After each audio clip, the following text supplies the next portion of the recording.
sa atin pong pagpapatuloy mga kabombo dahil meron po muna tayong makakapanayan dito po sa ating programa. Walang iba kundi po si Ma'am Marisa Pascual ang ating pong Bombo International News Correspondent mula naman po yan sa bansang USA para po mapag-usapan at matalakay po ano yung mga nangyaring issue mula naman po sa ibayong dagat. Magandang hapon po sa inyo ma'am at welcome po muli sa ating pong programa. Ito po si Bombo Ira Chicano nyo pong makakapanayam. Pagbati po muna natin ma'am sa ating pong mga listeners at viewers po.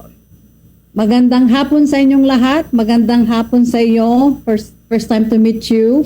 Sana okay kayong lahat. Magandang hapon sa Pilipinas. Yes po, Ma'am Marisa, maraming salamat po ulit sa oras na ibinigay nyo para makakwentuhan at makahingi po tayo ng update dahil nga ang administrasyong Trump daw po ay nais na itigil po ang pagpasok ng mga dayuhang estudyante sa paaralang Harvard po. Ano po yung basehan po natin dito? Ano po yung mga impormasyon na nakala po natin kaugnay po dito, ma'am? Well, yun ang gusto ng Trump administration is to stop enrollment of all international students. Kaya lang, Harvard foreign students have uncertainty as Trump plan to block enrollment is halted for now kasi a judge had issued a temporary restraining order blocking the Trump's administration's plan to strip Harvard University the ability to enroll foreign students. So, blinak ng court. Harvard University posted on X today na sabi niya na without international students, Harvard will not be a Harvard University.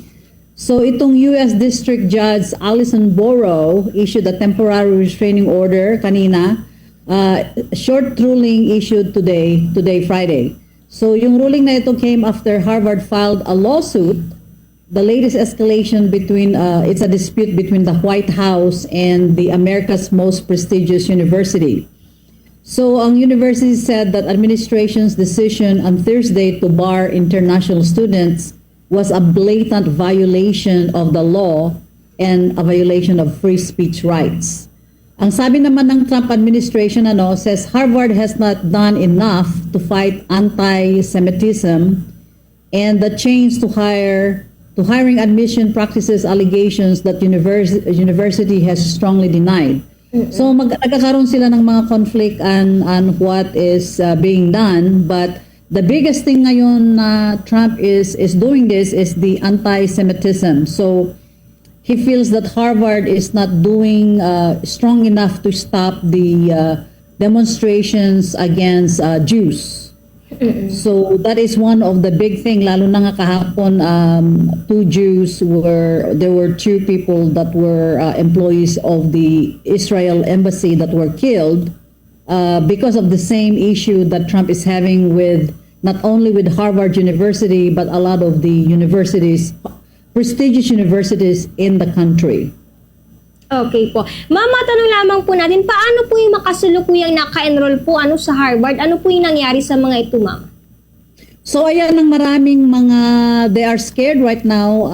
Actually, maraming mga interviews sa mga iba-ibang students na the people that are graduating are okay kasi they're graduating. But the question a while ago with the interview with the Department of Ed at Harvard was, paano yung mga students that are in freshman, second year, third year college? So those are the questions. So sabi ng mga estudyante, they are all confused kasi yung mga graduating, they would have the ability to graduate and have a job in the US. Well, that is not the case today. So some of the people that are graduating are now going to the country where they came from and seeking employment somewhere else. While yung mga undergraduates, hindi na nila alam kasi tapos na ang closing ceremony. So they're saying okay, pag uuwi kami sa aming, when we go home to our own countries, are we able to come back and study here? So it's a big question now whether they are allowed to be able to come back or not. But as of right now, the judge had halted the administration to go ahead and proceed with this. But as far as there's an additional hearing in the future, actually I think it was June 9. So as of right now, ang mga ibang estudyante parang they're not sure whether they will be able to have the ability to come back or not. So yun ang concern nila. Okay po. Ma'am, sa ngayon po ba, meron na rin po bang statement ang Harvard kaunay po dito, ma'am?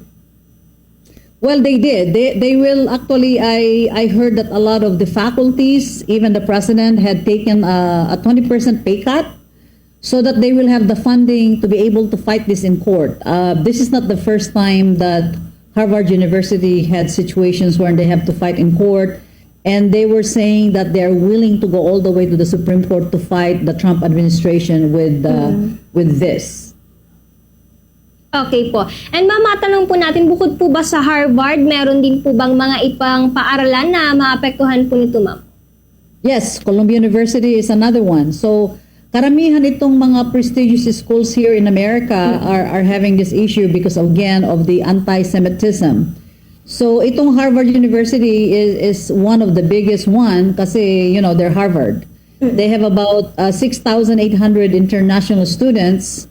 Sabi niya na who make up more than 27% of enrolled students this year. Around a fifth of them are from China, and significant numbers are from Canada, India, South Korea, and the United Kingdom. So, ang sinasabi pa nito na ang mga tuition fee ng mga international students are helping with the tuition fee of the people that are from the US who are going to Harvard University. That's why Harvard University is fighting this in court because sabi ng president ng university, it costs a big financial loss to lose the international student population, but at the same time, they lost how many billions of funding? Ang laki, the White House froze 2.2 billion in federal funding to Harvard. Trump has threatened to remove the university's tax-exempt status as well. Standard designation for the United States educational institution is exempt. So malaki itong kanilang away, and Harvard University is not backing down either. So we'll see where this will go. Okay po. And ma'am, matanong po natin kung paano naman po ito makakaapekto sa sistema ng edukasyon na diyan po sa Estados Unidos dahil po dito sa nangyari po, ma'am. Well, the biggest thing that they were saying is eliminating foreign students would take a large bite of Harvard finances. Experts says that international students are more likely to pay full tuition fee, essentially subsidizing American students. Kaya this is big. It will affect the American students that go to Harvard, and the fact that I was an international student here. So ang mahal ng tuition fee when you are an international student comparing to the regular students here.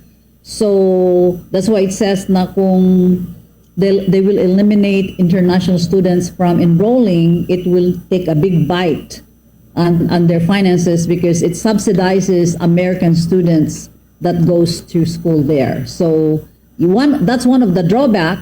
But at the same time, Harvard University is known to have been a home of a lot of prominent, intelligent students from other parts of the world. So this will be a big deal if this will continue. Now they will no longer allow international students to go to Harvard because Harvard is like your number one school when it comes to prominence. So yes po.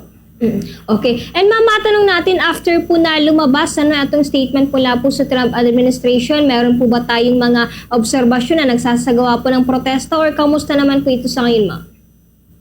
So ang ginagawa nila ngayon is malaki na ginagawa ng administration is the funding freeze kasi this is going to affect them on how they can finance the actual operations of the university. But sabi nila earlier, Harvard lawsuit also asking the courts to stop the administration's action. And just like I said, there is an action that Harvard will not back down. So sabi niya, in addition to Harvard, the Trump administration has taken aim at other elite institutions, not only arguing that they should do more to clamp down pro-Palestinian activists, but also to claiming their discrimination against conservative viewpoints. So ito yung mga issues nila na nagalit ang Trump administration. That's why they're having all this regulations change. But we'll see, because Harvard is not letting it go. They're going to fight them in court. Sabi nila, we're willing to go to the Supreme Court to fight this. So Okay po. And sa ngayon po ba ma'am, meron na rin po bang mga reaksyon or statement mula po sa eksperto or sa mga kritiko? Ano kaugnay po dito sa patakarang ito? And first time po ba na nangyari ito ma'am? well, this is the first time that the White House would have done something like this magnitude. I don't believe, I did not see anything like this with the Biden administration, and I'm not aware that Trump was the one before that, but I was not aware that something like this happened during the Biden administration. But on the second term of Trump, he was hitting everything, including these universities, and I don't remember that there has been anything like this that happened in the past. So, ang mahal kaya ng tuition fee sa Harvard. It's Opo. just to give you information, undergrad tuition fee, not including fees, housing, books, or health insurance, will reach about $59,320 in the coming academic year, according to the university.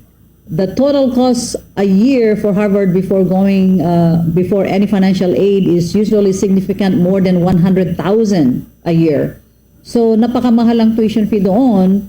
So these regulations of stopping international students will have a big bite on their finances, besides the fact that the Trump administration had frozen $2.2 billion. Is a lot of money for a university to get that as a loss. Okay. Ma'am, wala naman po bang binigay na allowance na panahon para po doon sa mga estudyante na talagang kasalukuyang naka-enroll po sa Harvard na kahit paano mapatapos man lang po ba ito nga mga estudyante natin, and final na rin po ba ito nga patakaran po na ito ma'am? Ito yung pag-blank ng judge is temporary. So that's why there is a further hearing in June. I think it was June 9.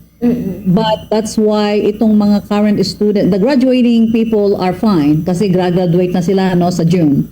But the one that are currently going to Harvard, kasi kung uuwi sila pagkatapos ng semester, that's the big question. Are they going to be allowed to come back while this is in the air? So they don't know, and everybody's scared na if they leave, can they come back? And the thing is, even if they don't leave, are they going to be allowed to be still a student at Harvard University? So those are all in the air. So I have a feeling that there will be more clarification kasi itong pag-ban ng judge is temporary. It's a temporary halt. Opo. It's not a forever thing.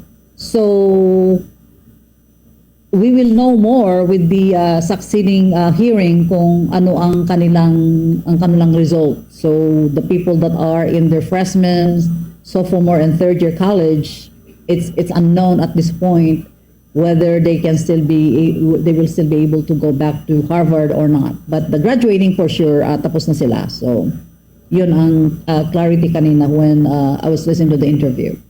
Okay po. Ma'am, bukod po dun sa nabanggit nyo na gagawa ng paraan ng Harvard para po ipaglaban din na yung kanilang karapatan, bukod po doon, may mga iba pa po ba silang pinaplano or hakbangin para po hindi matuloy ito po nga patakaran po na ito, ma'am?